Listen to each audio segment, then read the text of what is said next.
still on the lake. This is a massive big lake.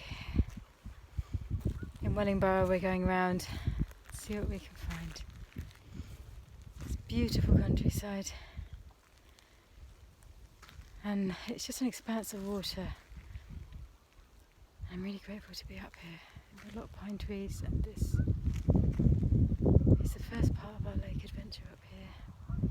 As a mobile nutritionist, I'm foraging out here, part of the summer break.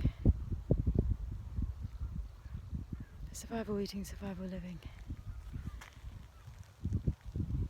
This is where we come to, where we want to come from. We want to go towards where we're coming to. As part of our service as nutritionists here.